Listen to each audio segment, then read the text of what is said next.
और मुझे अभी डायरेक्ट आपके पास आना होगा। प्ले। ओके।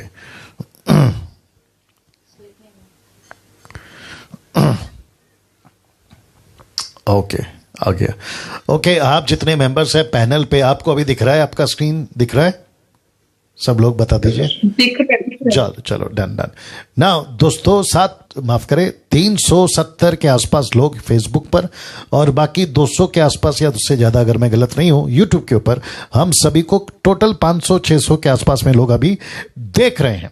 नाउ वापस आता हूं कि जो मेरी तरफ से मैंने जो तैयारी करी है, 27 से 28 साल की मिनिस्ट्री में, दोनों जगह पे बात कर रहा हूं, बहुत ध्यान से सुनिएगा। 27 से 28 साल की मिनिस्ट्री में मैंने जो जांचा है, बाइबल को परखा है, कॉन्टेक्स्ट को समझा है, उस वक्त की हिस्ट्री को, आज की परिस्थिति को, सबको ध्यान में रखते हुए, ट्रांसलेशंस को स्टडी करते हुए आपके बीच में अभी मैं रख रहा हूं।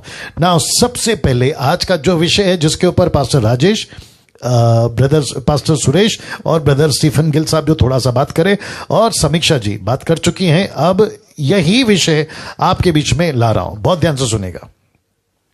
वचन पे चर्चा, क्या अन्य भाषा पे बात करना या अन्य भाषा में बात करने से आत्मिक उन्नति होती है? Question mark. ठीक है ना? ऐसा कौन सा वचन है जिसका सहारा ये जो 20% वाले लोग हैं लेते हैं? पहला कुरिन्थियों 14:4 लिखा है कि जो अन्य भाषा में बातें करता है वह अपनी उन्नति करता है। शब्द पे ध्यान दीजिए, मैंने इसको ब्लैक से स्पॉट किया हुआ है। यहां किसी भी लाइन में, एक भी जगह पर देखिए, फिर कहता आपको उल्लू बनाया गया है। मैं गुस्से में हूं यहां पे।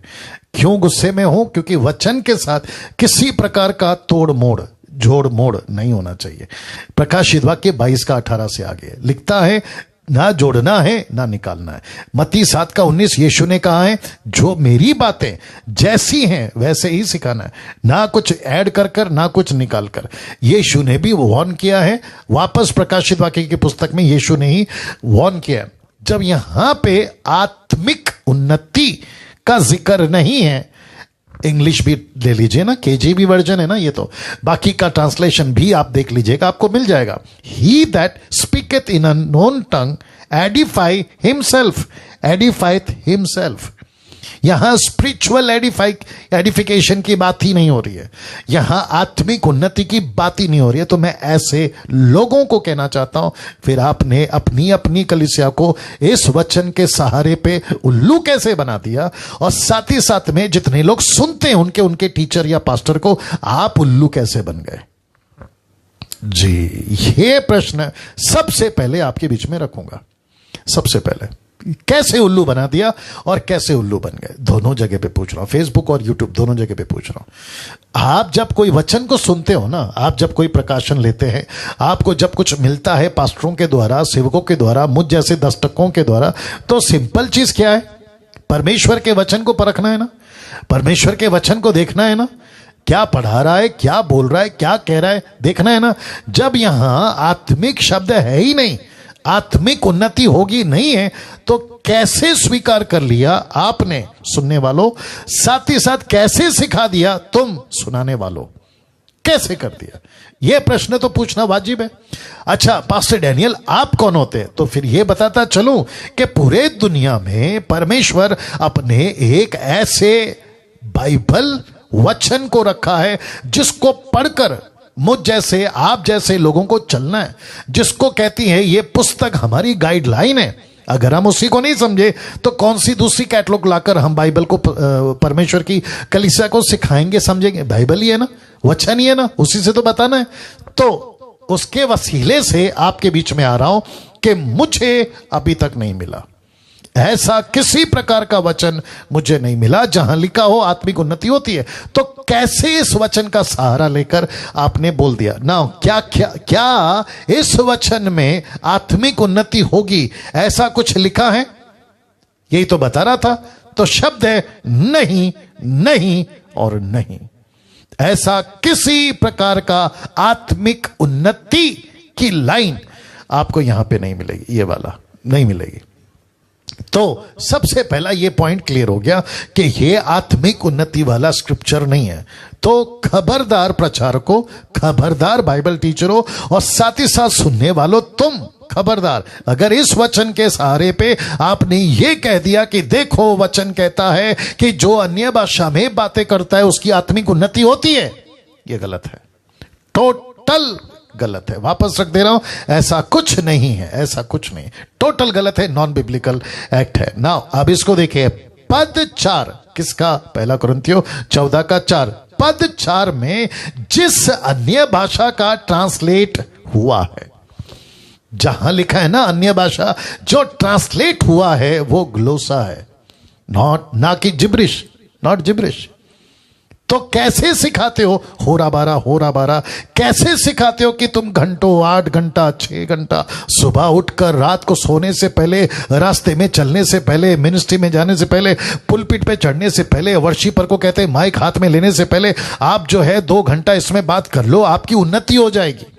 ये मूर्खता का स्टेटमेंट जब यहां नहीं है तो मैं तो पूछूंगा आपने कैसे सिखा दिया? आपने कैसे सिखा दिया? पास्टर डैनियल तुम कौन होते बोलने वाले?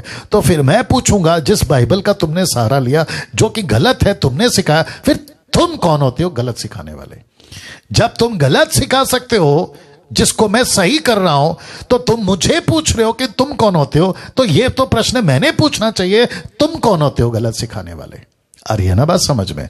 नाउ आपने जितना तमाशा करना था ना 200 सालों में, अजूजा स्ट्रीट से निकाला ना ये नाटक, तो बहुत हो गया। लेकिन अब मसीह की दह में ऐसा किसी प्रकार का कचरा, किसी प्रकार की डॉक्ट्रिन, गलत सीधी उल्टी सीधी बातें आपको नहीं डालने देंगे। मेरी जितनी कोशिश है, मसीह मंथन जो कि बड़े पैमाने पे उठकर उभर रहा है, हम ये नहीं होने देंगे। बाकी सब बर्दाश्त है हमको। आपके चर्च में एसी हो या ना हो हमको बर्दाश्त है, पब्लिक को भी बर्दाश्त होगी। साउंड अच्छा नहीं आ रहा है हमको बर्दाश्त है, आपका म्यूजिक ठीक नहीं है हमको बर्दाश्त है, वर्शिप करने वालों का सुर ऊपर नीचे हो रहा है, कॉर्ड पे नहीं गा रहे हमको बर्दाश्त है, प्रीचर कोट नहीं पहन के आया बर्दाश्त है, आपका लाइट ठीक नहीं है बर्दाश्त है। लेकिन खबरदार अगर वचन के साथ में आपने तोड़ मोड़ किया, यह बिल्कुल बर्दाश्त नहीं होगा। पौलुस यहां तक कहता है श्रापित हो वो, गलतियों किताब उसका पहला अध्याय वचन 8 और 9 कहता है श्रापित है वो व्यक्ति जो परमेश्वर के सुसमाचार को बिगाड़े या कोई दूसरा वचन लाके डाले। याद देखो कितना स्ट्रिक्ट है, वापस कहता हूं कितना स्ट्रिक्ट है। तो साथ ही साथ जितने पैनल पे हैं आप लोग भी बात को समझने की कोशिश करिए। पहला कुरिन्थियों 14 का 4 में यह स्टेटमेंट है ही नहीं, ये स्टेटमेंट आत्मिक उन्नति है ही नहीं। और साथ ही साथ जो ट्रांसलेशन हुआ है वो तो ग्लोसा है। ग्लोसा का मतलब क्या है? उन दिनों में अगर मैं सही हूं 4 लैंग्वेजेस मेजर थी, एक जहां की ये घटना है वहां की बात कर रहा हूं, मेजर थी। एक है आपका हिब्रू, दूसरा है आपका ग्रीक गलीली भाषा, तीसरा है आपका लैटिन और अरामिक। ये भाषाएं जो 4 थी जिसको मैं समझ पाया, बड़े जोरों से चलती थी। फेसबुक और यूट्यूब वालों ध्यान से सुनिएगा। लेकिन उसके बाद बाकी जितने भी कंट्रीज हैं, जैसे पतरस ने प्रचार करा प्रेरितों की किताब के 2 अध्याय में, वहां 16 से 17 लैंग्वेजेस के, नेशंस के या राष्ट्र के लोग वहां थे, तो पतरस ने उसमें बात करी। पौलुस क्या करता था? पौलुस जब गली गली, शहर शहर, गांव गांव, कस्बा कस्बा जब घूमता था ना, चल चल कर, घोड़ों पे, हाथी पे, ऊंट पे, खच्चर पे, क्योंकि मोटरसाइकिल गाड़ियां तो तभी थी नहीं, तो ऐसे करते करते जब वो एक एक क्या कहते हैं ना, गांव या कस्बा या फिर बॉर्डर जब वो क्रॉस करता था, तो वहां वहां की जो लोकल लैंग्वेज है उसको मिलती थी और वो उसमें बात करता था। और उसके बात करने का मतलब, जो कि मैं भी रखूंगा, उसका लोगों को जीतने का मतलब, वहां कलीसिया स्थापना हो गई, यीशु की दह बढ़ रही है, वो उसको कंसीडर कर रहा है कि तुम जब अन्य भाषा में बातें करते हो, वापस रख देता हूं, तो वो व्यक्ति की उन्नति होती है, वो अपनी उन्नति करता है। He that speaketh in unknown tongue edifieth himself. इसका मतलब है मेरे कलीसिया शुरू हो गए, उसको कहते हैं उन्नति। मैं उन्नति का डेफिनेशन दे रहा हूं, अभी रख रहा हूं उन्नति का, एडिफाइंग का डेफिनेशन मैं रख रहा हूं, आपको दे रहा हूं। उन्नति किसको कहते हैं, किस किसको कहते हैं, सबको कहते हैं या इसी को कहते हैं, ये भी रख रहा हूं। तो वापस आते हैं, बहुत ध्यान से सुनिएगा। लिखा है सबसे पहला, ये ट्रांसलेशन नहीं है। कौन सा? जिब्रिश। तो तुमने क्यों घुसा दिया? आप 424 लोग फेसबुक पे और यूट्यूब पे जी 260 के ऊपर आप लोग, मैंने बताया ना कुछ 600 650 700 लोग आप लोग अभी जुड़ चुके हैं दोनों जगह पे, क्योंकि जो जिसको कंफर्टेबल है फेसबुक पे वो फेसबुक पे आ गया, जो कंफर्टेबल है यूट्यूब पे वो यूट्यूब पे आ गया, और इसकी वीडियो एडिट करके अलग से डालूंगा यूट्यूब पे, वो अलग बात है। चलिए तो वापस पूछ रहा हूं, ये जिब्रिश तुमने कहां से डाल दिया? ये जिब्रिश तुमने कहां से डाल दिया? मैं पूछ रहा हूं आप लोगों को, ये जो 20% वाले हैं ना, मैं उनको भी पूछ रहा हूं, और आप जो उनकी टीचिंग सुन के सुबह उठकर 8-8 घंटा 6-6 घंटा 2-2 घंटा ये जो तुम बड़बड़ बड़बड़ बड़बड़ करते रहते ना, जिसको बैबलिंग कहते हैं, ये क्यों लाया? और इससे तुम्हारी उन्नति होगी? आप बता दीजिएगा। और क्या उन्नति के लिए परमेश्वर ने ये गिफ्ट दिया था? 1 कुरिन्थियों 12:6-7 में कलीसिया की उन्नति के लिए। कौन सा गिफ्ट? ये वाला, नॉट ये वाला, ये तो है ही नहीं, ये तो है ही नहीं। जिब्रिश को हम परमेश्वर के वचन के पवित्र आत्मा के दान से कंसीडर नहीं करते। मैं फिर कहता हूं, जिब्रिश को पवित्र आत्मा के दान से कंसीडर नहीं करते। ये टोटली शैतान की ओर से। कौन सा? ये वाला, टोटल शैतान की ओर से। आप अन्य भाषा की बात करते, ग्लोसा एक्सेप्टेड परमेश्वर की ओर से है, पवित्र आत्मा का दान है। कौन सा? ग्लोसा, नॉट जिब्रिश। ये तुम कहां से लेकर आए मुझे नहीं मालूम। और तुमने इसको मसीह की देह में घुसा दिया। नाउ 1 कुरिन्थियों 14:6, आइए देखते क्या लिखा है। कब? ये टोटल कन्वर्सेशन जो माफ करें पौलुस ने कलीसिया को लिखी, कुरिन्थियों की कलीसिया को, बहुत कुछ लिखते लिखते लिखते लिखते बहुत सारी बातों को, जैसे समीक्षा ने कहा, ढांट लगाते लगाते वो पहुंचा 26 पे। और पहली लाइन 26 की क्या है? देखिए लिखा है, इसीलिए हे भाइयों क्या करना चाहिए? Question mark. कब आपके पास में दान है तब, आपका यहां गड़बड़ है तब, कौन सी भाषा कब बोलनी है नहीं पता तब, अनुवाद नहीं है तो भी बोले जा रहे, भाषा नहीं है तो भी बोले जा रहे। ऐसे सिचुएशन में वचन 26 को कहता है, इसलिए हे भाइयों क्या करना चाहिए? Question mark.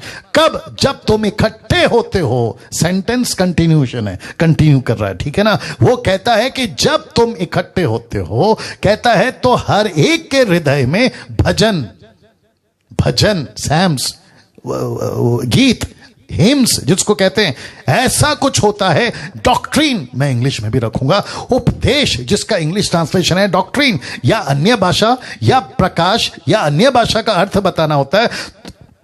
अब इसको जरा शब्द को ध्यान दीजिए, तो सब कुछ आत्मिक उन्नति के लिए होना चाहिए। यह सिंगुलर नहीं है, यह प्लूरल है, ये एक वचन नहीं है, ये बहुवचन है। तो पौलुस कहता है कि जब तुम इकट्ठे होते हो तो क्या करो? सब करो, भजन करो, उपदेश करो, अन्य भाषा करो, प्रकाशन करो, अन्य भाषा का अर्थ याद रखो, ग्लोसा नॉट जिब्रिश।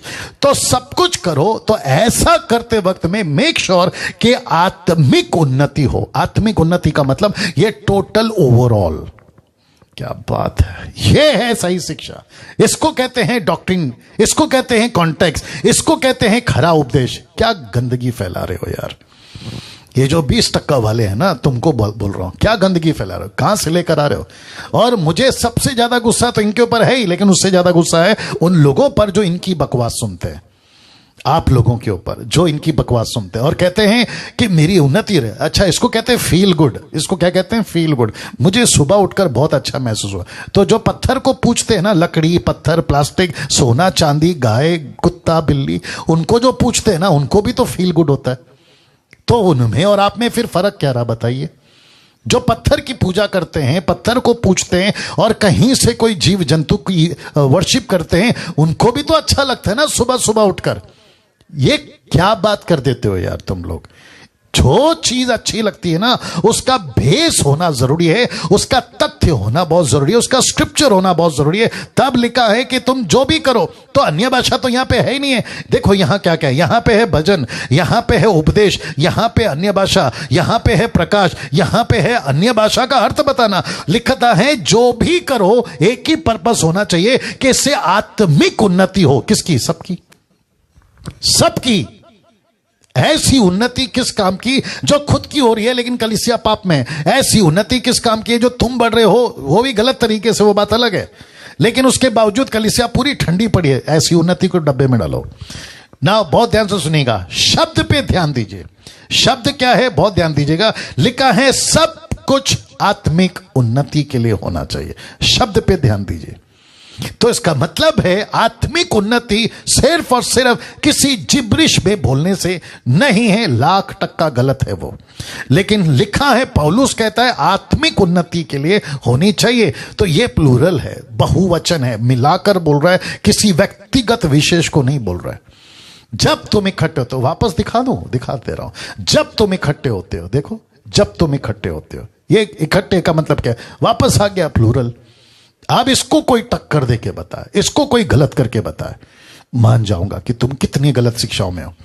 सबसे पहले प्रचारकों, मैं तुम सबसे बात कर रहा हूं, जो प्रचारक है ना, जो बाइबल टीचर बन के बैठे हैं, मैं उन सबसे बात कर रहा हूं। अपनी डॉक्ट्रिन चेक करो, अपनी स्टडी चेक करो, अपनी टीचिंग को चेक करो। पास्टर डैनियल आप कौन होते बोलने वाले? तो फिर पूछूंगा गलत सिखाने वाले तुम कौन होते हो? जब मुझे कह रहे हो ना आप कौन होते हो, तो मैं आपको कह रहा हूं कि तुम कौन होते हो। हद हो गई यार तुम्हारी भी। तो शब्द पे ध्यान दीजिए, लिखा है सब कुछ आत्मिक उन्नति के लिए। तो ये है उन्नति, इसको कहते हैं उन्नति। इस यहां पे लिखा है आत्मिक शब्द, ये 14 के 4 में नहीं है, ये 14 के 26 में है। आत्मिक उन्नति, स्पिरिचुअल एडिफिकेशन, ये यहां पर है। तो तुम तो 4 को लेके बैठे हो, और वो भी कॉन्टेक्स्ट अलग है। लीजिए, आपको इंग्लिश में भी दे रहा हूं, 1 Corinthians 14:20, who is it then brethren, माफ करें, how is it brethren when ye come together, जब तुम इकट्ठे होते हो ना। इसको देखिए लास्ट वाला line, let all things be done unto edifying, let all things be done unto edify. इसका मतलब है जो कुछ तुम करते हो वो सब कुछ मिलकर एक ही चीज को होना चाहिए कि सबकी उन्नति हो रही है, नहीं ना कि एक व्यक्ति की। अब बताइए ये जो ट्रांसलेशन है ये केजीबी वर्जन है, या समीक्षा तुम्हारे पास में भी यही है। पौलुस कहता है सब वस्तुओं से उन्नति नहीं होती। ये देख लो, अभी यही पौलुस बाबा हैं जो कहते हैं सब चीजों से उन्नति नहीं होती। 1 Corinthians 10:23, आइए देखते क्या लिखा है। 1 Corinthians 10:23, माफ करें, 1 Corinthians 10:23 लिखा है, सब वस्तुएं मेरे लिए उचित तो हैं, परंतु सब लाभ की नहीं। ऐसा क्यों? सब वस्तु उचित है, लेकिन सब वस्तु लाभ की नहीं। अब इसको देखो, सब वस्तुएं मेरे लिए उचित तो हैं, परंतु सब वस्तुओं से उन्नति नहीं। यही ट्रांसलेशन आपके बीच में आ गया। All things are lawful for me, but all things are not expedient, all expedient. All things are lawful for me, but all things edify not. ये देख लो, मैं लाल में इसलिए डाला हूं ताकि आपकी आंखों पर दिखाई दे। वापस आता है, but all things edify not, सब चीजें उन्नति नहीं करती। तो ऐसा क्यों लिखा है फिर उसने? और कॉन्टेक्स्ट क्या है? कलीसिया को किसको लिख रहा है? कलीसिया को किससे बात कर रहा है? आत्मिक लोगों से बात कर रहा है। तो वापस कहता हूं कि परंतु सब वस्तुओं से उन्नति नहीं होती। ये रहा आपका इंग्लिश ट्रांसलेशन भी आ गया है ना, बहुत ध्यान से सुनेगा। तो वापस कहना चाहता हूं कि किससे उन्नति नहीं होगी? जिब्रिश बात करने से नहीं होगी। तो अभी क्या करना है? स्टॉप शेयर ना। ओके, अभी वापस आ गया। नहीं, पहले स्किप करना था ना। हाँ, किया मैंने।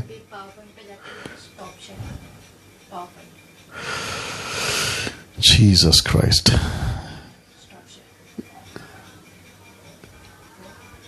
नहीं, एंड स्लाइड करना है।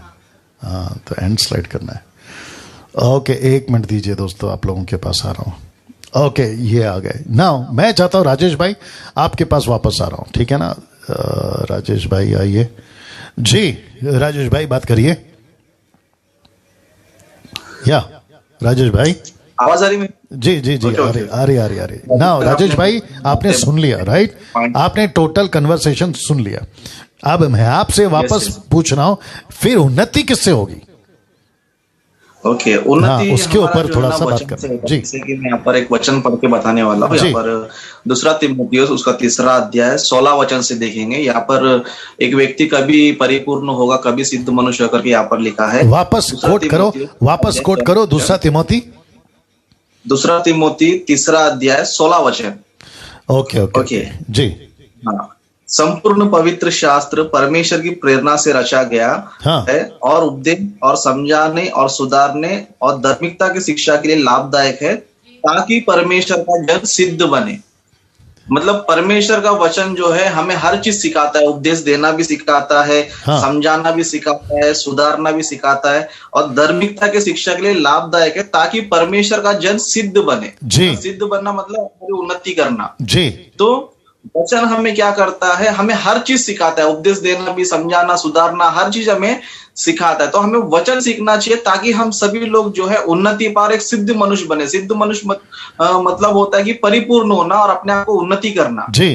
तो वचन हमें कहता है कि वचन से हम लोग जो है परिपूर्ण हो सकते हैं, उन्नति पा सकते हैं और सिद्ध मनुष्य बन सकते हैं। उसी तरह मैं और एक वचन भी पढ़ना चाहूंगा यहाँ पर, इब्रानियों की पत्री। जी। इब्रानियों की पत्री उसका 5वां अध्याय, उसका दूसरा वचन से कंटिन्यू में पढ़ूंगा। इब्रानियों की पत्री 5वां 12 वचन से, सॉरी। समय के विचार से तो तुम्हें गुरु हो जाना चाहिए था, तो भी यह आवश्यक हो गया कि कोई तुम्हें परमेश्वर के वचनों की आदि शिक्षा फिर से सिखाया। मतलब समय के विचार से हमें गुरु हो जाना चाहिए, लेकिन कुछ लोग क्या कर रहे हैं, आदि शिक्षा को लेकर अभी तक बैठे हैं। इसलिए हमें क्या करना चाहिए, 13 वचन से पढ़ूंगा मैं, कि दूध पीने वाले बच्चों को धर्म के वचन की पहचान नहीं होती, क्योंकि वह बालक है, पर अन्न सयानों के लिए है, कि ज्ञानेंद्रिय अभ्यास करते करते भले बुरे में भेद करने में निपुण हो गई है। मतलब हमारी उन्नति तभी होती है जब हम लोग अभ्यास करते हैं, जब हम लोग पढ़ते हैं। भले बुरे में भेद हम लोग तभी कर पाते हैं जब हम उसको अभ्यास करते हैं, पढ़ते हैं। और वचन जो है शुरू में हमें दूध के समान होता है, लेकिन हम अन्न खाने वाले बनना चाहिए। इसलिए 6वां अध्याय 1 वचन में क्या बता रहा है, इसलिए आओ मसीह की शिक्षा की आरंभ की बातों को छोड़कर हम सिद्धता की ओर आगे बढ़ते जाए। मतलब उन्नति पाना है तो हमारा वचन में जो है स्टेप बढ़ते बढ़ते बढ़ते जाना है। हम लोग केवल दूध पीने वाले बच्चे नहीं, लेकिन अन्न खाने वाले होना चाहिए। और जितना अब तक हमने सीखा है उससे कहीं ज्यादा हम लोग सीखना चाहिए। और मसीह की आरंभ की बातों को छोड़कर करके पौलुस यहाँ पर बता रहा है। मतलब शुरू में हमने जो कुछ भी सीखा था, मन फिराव के बारे में, बपतिस्मा के बारे में, न्याय के बारे में, ये सब हमने सीखा था, लेकिन हमें धीरे धीरे क्या करना है, उन्नति पाना है। और मसीह की शिक्षा की आरंभ की बातों को छोड़कर क्या होना चाहिए, सिद्धता की ओर हम लोग आगे बढ़ते जाए। तो मैं ये समझता हूँ कि जितना हम लोग वचन में आगे बढ़ेंगे, जितना वचन को अभ्यास करेंगे, जितना हम लोग रिसर्च करेंगे, तभी हमारे जीवन में उन्नति होगा। लेकिन वचन को छोड़कर हम लोग किसी भाषा के पीछे, अन्य भाषा के पीछे, जिब्रिश के पीछे भागेंगे सबको, उससे हमारा बिल्कुल भी उन्नति होने वाला नहीं है। लेकिन वचन हमें यही कहता है कि हम जितना हो सके उतना ज्यादा वचन पढ़ेंगे तो हम लोग हर काम जो है ना कर सकते हैं। इसके लिए पौलुस कहते हैं कि हम लोग सिद्ध मनुष्य बनना चाहिए। राइट। थैंक यू राजेश भाई। या थैंक यू। ये राजेश भाई थे जो आपको बता रहे थे। नाउ मैं समीक्षा के पास आता हूं, और समीक्षा जी मैं चाहता हूं कि आप अपनी राय रखें। उन्नति होगी किससे? अभी मैटर ये है कि उन्नति होगी किससे। फेसबुक और यूट्यूब टोटल मिला के आप लोगों को बता दूं कि कम से कम टोटल 800 लोग अभी देख रहे हैं live. 800 people are watching now. तो मैं आपसे पूछना चाहता हूं समीक्षा, आप पंजाब से हैं और पंजाब में तो बहुत गड़बड़ है। पंजाब में बहुत गड़बड़ है। पंजाब है, साउथ है, कर्नाटका, आंध्र प्रदेश, तमिलनाडु, और फिर आपका गुजरात और महाराष्ट्र में भी बेड़ा गर्क है। जी समीक्षा, बात करिए। Okay, thank you so much. जैसे पास्टर ने बताया कि बहुत ज्यादा स्पेकुलेशंस है, बहुत ज्यादा, मैं बता नहीं सकती। इतना कॉम्पिटिटिवनेस है पंजाब में कि अगर कोई आगे बढ़ रहा है तो क्यों बढ़ रहा है। लेकिन इन लोगों को कौन समझाए कि जिस समय परमेश्वर किसी को चुन लेता है तो कोई उसे हटा नहीं सकता। तो इसीलिए सबसे पहली बात कि उन्नति कैसे होती है, जिब्रिश बोलने से तो होती ही नहीं है। ये उलझन से उलझन क्रिएट करती जाती है। गुड। इतनी कंफ्यूजन क्रिएट करती है कि दूसरा बंदा जो प्रभु में वाकई में आगे बढ़ना चाहता है वो भी पीछे हट जाता है। जी बनता है। सेकंडली मैं एक वचन पढ़ना चाहूंगी, इफिसियों की पुस्तक उसकी 4 बाब और उसकी 14 से 16 आयत तक पढ़ेंगे, ताकि हम आगे को बालक ना रहे जो मनुष्य की ठग विद्या और चतुराई से उनको ब्रह्म की युक्तियों की ओर उपदेश के हर एक झोंके से उछाले और इधर उधर घुमाए जाते हों, वरन प्रेम में सच्चाई से चलते हुए सब बातों में उनमें जो सिर है अर्थात मसीह में बढ़ते जाएं, जिससे सारी देह हर एक जोड़ की सहायता से एक साथ मिलकर, एक साथ गठकर उस प्रभाव के अनुसार जो हर एक अंग को ठीक ठीक कार्य करने के द्वार से होता है, अपने आप को बढ़ाती है कि वह प्रेम में उन्नति करती जाए। जिब्रिश पे नहीं, पर वो बाइबल साफ पौलुस इफिसियों कलीसिया को लिख रहा है कि मसीह के सिर तक बनने की जरूरत है, तभी हम उन्नति कर पाएंगे। वाह। जो गिब्रिश बोलने से, और यहाँ पे साफ लिखा है भ्रम की युक्तियों, मतलब कि ये जो एक्टिविटी चल रही है लोगों को भरमाने। जी जी जी जी जी बाइबल में एक जगह लिखा है कि हम भरमाने वाली वस्तुओं को उतार कर आत्मिक स्वभाव में बढ़ते जाए, सहनशीलता में बढ़ते जाए, परमेश्वर के स्वभाव में बनते जाए, पवित्रता में बनते जाए। जी तो जी हम बिल्कुल। 21वीं सदी जो इतनी टेक्नोक्रेट है, इतनी एडवांस है, कि किस चीजों में उलझ चुकी है और कैसा परमेश्वर का राज्य इस समय में बढ़ रहा है, क्योंकि बाइबल बताती है कि परमेश्वर का राज्य अन्य जातियों के कंधों पर दिया गया है। एग्जैक्टली। तो इसलिए फरीसियों की वो जो बात हो रही थी, यीशु मसीह ने कहा कि तुम लोगों से ले लिया गया है और उन लोगों को दे दिया गया है जो फल लेकर आए। जी जी जी। तो फिर हम फल लेके आने वाले वंशज हैं, तो हम क्यों इन चीजों तक सीमित अपने परमेश्वर को कर रहे हैं, जबकि परमेश्वर बहुत अद्भुतवान है। उसकी खोज करें, उसका डर माने। और आखिर में लिखा है पहला थिस्सलुनीके की 10 से मैं वाइंड अप करना चाहती हूँ कि जो उसकी बाट जोड़ रहे हैं, उसकी वेट कर रहे हैं, परमेश्वर उनके लिए वापस आ रहा है, ना कि जिब्रिश बोलने वालों के लिए। तो मैं इसी से वाइंड अप करना चाहती हूँ। Wonderful wonderful. नाउ स्टीफन साहब आप हैं अभी, आपका डेटा का क्या हालचाल है स्टीफन साहब? स्टीफन गिल। ओके, मुझे ऐसा लगता है कि स्टीफन साहब का भी दिक्कत है, बट सुरेश भाई आपके पास आ रहा हूं जी। आत्मिक उन्नति किससे होगी? एक व्यक्ति को बढ़ना है। सुरेश भाई पहले सुन लो। सुरेश भाई बहुत खूबसूरत लिखा है। सुरेश भाई पहले सुन लो जी, आप पहले सुन लीजिए। वापस कह रहा हूं, एक व्यक्ति पूछ रहा है, फेसबुक यूट्यूब पे 800 लोग जुड़ गए टोटल। ये लोग पूछ रहे हैं कि फिर आत्मिक उन्नति होगी कैसे? या जी आइए। यस पास जी, एक वचन है पत्री प्रेरितों की किताब में बहुत अच्छी बहुत खूबसूरत बात है कि ऐसा लिखा है कि हमारे आत्मिक उन्नति के लिए एक वचन है प्रेरितों की किताब, इसका दूसरा अध्याय और 42 वचन 42। और प्रेरितों से शिक्षा पाने और संगति रखने में और रोटी तोड़ने में और प्रार्थना करने में लवलीन रहे, मतलब तत्पर रहे वो लोग। जब हम लोग अच्छी संगति में रहेंगे, हम लोग शिक्षा पाने में और हम लोग प्रार्थना में और रोटी तोड़ने में, हमें भी अगर हम लोग यूनिटी में हम लोग ऐसे शिक्षा में, हम लोग ऐसे सहभागिता में जब आएंगे, हमारी आत्मिक उन्नति होगी। क्योंकि ऐसा लिखा है, और सब लोगों पर भय छा गया और बहुत से अद्भुत काम और चिन्ह प्रेरितों के द्वारा प्रकट होते रहे। ओके, और वे सब विश्वास करने वाले इकट्ठे रहते थे और उनकी सब वस्तुओं की साझी की थी और वे अपनी अपनी संपत्ति, मतलब बहुत आगे, मतलब ये आत्मिक उन्नति है पशु जी। क्योंकि इसका एक ही रीजन कि वो प्रेरितों की शिक्षा पाने में और संगति रखने में और रोटी तोड़ने में और प्रार्थना करने में तल्लीन रहते थे। ये बात कब की है पशु जी? जब पेत्रस ने जब जिसको एक अन्य भाषा, जो कौन सी भाषा, जो पृथ्वी के ऊपर जो भाषा थी उसको मिल गई, जो ऐसा लिखा है कि प्रेरितों की किताब में 17 अध्याय में वो अनपढ़ था, लेकिन जब उसने पहला संदेश जो दिया लोगों को, उसके कारण जो अनपढ़ व्यक्ति, जो 3000 व्यक्तियों ने विश्वास किया, तो वो यीशु मसीह को ग्रहण किया। तो कौन सी बात है, एक कैसा हो सकता है? तो ये आत्मिक उन्नति है। जो उसको दान मिला था, उसकी एक आत्मिक उन्नति थी। परमेश्वर ने उसको जो दान दिया था, उसको सामर्थ्य दिया था, क्योंकि एक अनपढ़ व्यक्ति को, तो ये कहां से आ गया? तो उन्नति, उसकी उन्नति, एक अनपढ़ व्यक्ति की एक उन्नति है। पहला चर्च हम लोग बोलते हैं कि जो पहला चर्च जो प्लांट हुआ, और वो आत्मिक उन्नति। हमें भी अगर ऐसी संगति, ऐसी शिक्षा अगर हमें मिले, ऐसे हम लोग रोटी तोड़ने, प्रार्थना करने में, तो हमारी आत्मिक उन्नति, खुद की आत्मिक उन्नति हो सकती है। दूसरी बात की चर्च के लिए भी उन्नति हो सकती है। बल्कि हम लोग जो जिब्रिश बोलने वाले, उससे कुछ भी होने वाला नहीं पर, और दूसरा हमें कुछ भी प्राप्त नहीं होगा इससे। हम लोग गलत रास्ते पे जा रहे हैं। इस तरह के लोगों को मैं वही बोलना चाहता हूँ, ये जो अभी जो हम लोग बातें करें, इसीलिए करें क्योंकि इन लोगों को हमें सावधान करना है कि ऐसे मत करो, कि जो बाइबल है ठीक तरह से पढ़ना जरूरी है। हमारी आत्मिक उन्नति किसमें है, किसमें है, ये देखना बहुत जरूरी है। Right. Okay, thank you Suresh भाई। नाउ जितने पैनल पे थे सभी बात कर चुके हैं।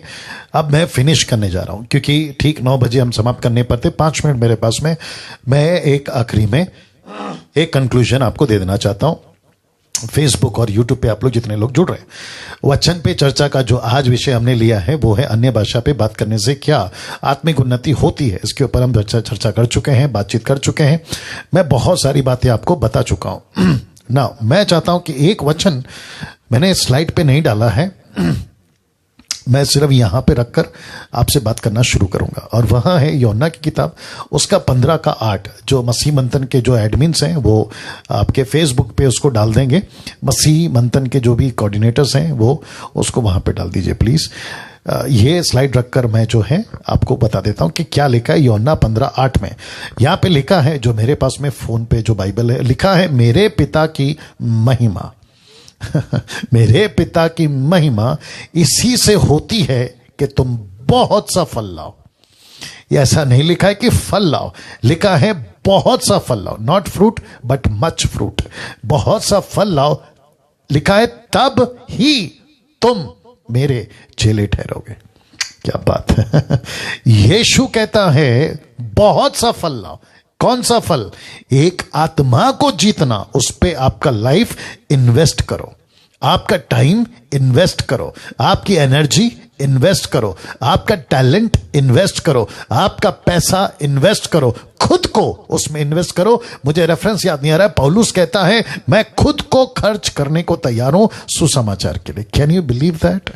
पौलुस का स्टेटमेंट है दोस्तों, फेसबुक और यूट्यूब वालों आप भी सुनिएगा। पौलुस कहता है मैं खुद को खर्च करने को तैयार हूं।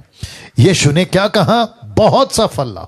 तो ये जितने भी 20% वाले जो जिब्रिश को प्रमोट करते हैं कि सुबह उठकर 4 बजे 5 बजे 6 बजे 2-2 घंटा अगर तुमने जिब्रिश में बात कर ली तो तुम्हारी उन्नति होगी, तो मैं ऐसे लोगों को पूछना चाहता हूं फिर ये 15 का 8 आप क्या कर रहे हो? ये 15 का 8 आप क्या कर रहे हो? और बाकी जो राजेश भाई, समीक्षा और सुरेश भाई ने बोला उसका क्या कर रहे हो, जो इसके वजह से हमारी आत्मिक उन्नति हो? वचन कहां है आपके जीवन में? अगर मैं एक लाइन में पूछ लूं, आपने अभी तक 15, 10, 20, 6 साल 3 साल जितने भी मसीह बने, या 40-25 साल में आपने डिसाइपल कितने तैयार किए? आपने कलीसियाओं की कितनी स्थापना की है? आपने सुसमाचार कितने को डेली बेसिस पे सुना है? अगर इसका हिसाब प्रभु पूछ लेगा तो फिर गई भैंस पानी में। तो इस नोट के साथ मैं यहां पे समाप्त करने जा रहा हूं आज की इस चर्चा को। लेकिन नेक्स्ट वीक का टॉपिक, जो पैनल पे लोग बैठे हैं आप लोग भी ध्यान देंगे, नेक्स्ट वीक का जो टॉपिक है वो अन्य भाषा पे नहीं है बल्कि पवित्र आत्मा पे। वचन पे चर्चा का विषय पवित्र आत्मा का स्वागत करते रहना चाहिए, ऐसा क्वेश्चन मार्क है। क्या पवित्र आत्मा का स्वागत करते रहना चाहिए? इस विषय पे हम जो है चर्चा करेंगे, और मैं चाहता हूं कि इस विषय पे नेक्स्ट वीक हम जो है बात करने वाले हैं। पवित्र आत्मा का स्वागत करते रहना चाहिए, क्वेश्चन मार्क नहीं डाला है, आप देख लीजिएगा। लेकिन ये प्रश्न पे हम चलेंगे। फेसबुक और यूट्यूब के जितने लोग हैं, आप लोग जितने भी तादाद में जुड़े थे, यहाँ पे कितने हैं? 320+ और 480+, तो मुझे लगता है 800 के ऊपर हो चुके हैं। तो आप लोग जितने भी लोग हैं इसको खूब शेयर करें। और वापस कहता हूं कि कल मैंने नहीं लगाया, बट कल एक बहुत इंटरेस्टिंग टॉपिक है, और वह है मन, हार्ट, मन। इसको कौन यूज कर रहा है? क्या शैतान यूज कर रहा है या यीशु यूज कर रहा है, या दोनों यूज कर सकते हैं? ये क्या लॉजिक है? मैं कल इसके ऊपर फिर कहता हूं, फेसबुक पे भी आ रहा हूं लाइव और यूट्यूब पे भी लाइव आ रहा हूं। दोनों जगह पे मैं लाइव रहूंगा जैसे आज था। तो रिक्वेस्ट करता हूं कि आप लोग बड़ी तादाद में कल जुड़ें इस विषय के साथ में। बाकी परमेश्वर आपकी सहायता करे वचन को समझने के लिए और प्रभु के राज्य में बढ़ने के लिए। एक और याद आ गया, डिसाइपलशिप ट्रेनिंग स्टार्ट होने जा रही है जूम पर। मैं रिपीट करता हूं, जूम पर, जिसकी रजिस्ट्री अभी स्टार्ट हो चुकी है। व्हाट्सएप नंबर दे दिया गया है फेसबुक और यूट्यूब पर। अगर आपने अभी तक रजिस्ट्री नहीं कराई है जूम पर, क्योंकि पासवर्ड या लॉगिन आईडी आपको व्हाट्सएप ग्रुप पे ही मिलेगा जब आप डिसाइपलशिप ट्रेनिंग के व्हाट्सएप ग्रुप के मेंबर बन जाओगे। और वापस कहता हूं कि रजिस्ट्रेशन फीस नहीं है, 500, 300, 200 ऐसा कोई रजिस्ट्रेशन फीस हमने नहीं रखा है, मुफ्त में है। मैं रिपीट करता हूं, मुफ्त में है, ठीक है ना? आप आइएगा, सीखिएगा और आत्मिक उन्नति को पाइएगा। प्रभु आपको आशीष दे। नेक्स्ट वीडियो कल ठीक 8 बजे according to Indian Standard Time आपके बीच में वापस ये डैनियल राज आएगा। एक अद्भुत टॉपिक जिसका नाम है मसीह का, माफ करे, मन। ये शुभ यूज कर सकता है क्या? शैतान भी यूज कर सकता है। इसके ऊपर मैं